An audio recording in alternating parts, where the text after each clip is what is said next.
नमस्कार, आप देख रहे हैं पंजाब केसरी.com। मैं हूं आपके साथ अनुज यादव।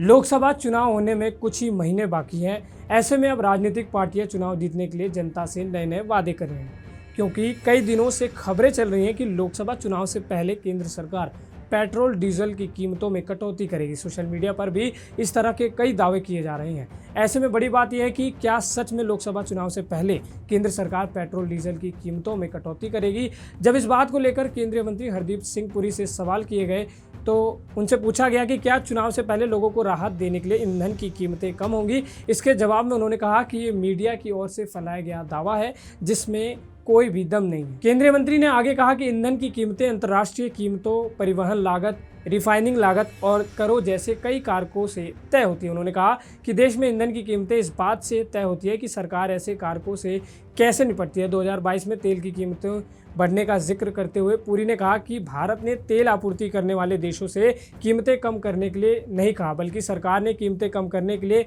ईंधन पर उत्पाद शुल्क में कटौती की। इतना ही नहीं, उन्होंने आगे कहा कि भाजपा शासित राज्यों में सरकार ने ईंधन पर मूल्य वैट टैक्स घटाकर 8 रुपये से 11 रुपये तक कीमतें कम की हैं। आपको याद होगा कि कोरोना के समय पेट्रोल डीजल की कीमतों में बढ़ोतरी हुई थी।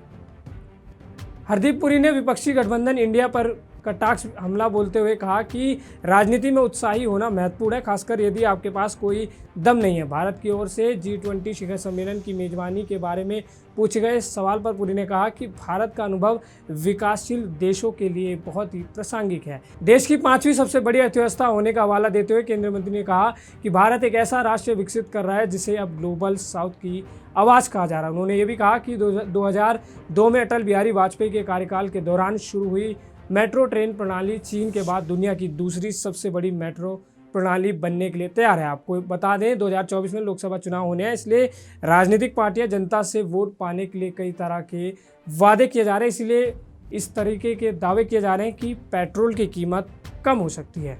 खबर यहीं तक थी। इसके साथ आप देखते रहिए पंजाब केसरी.com।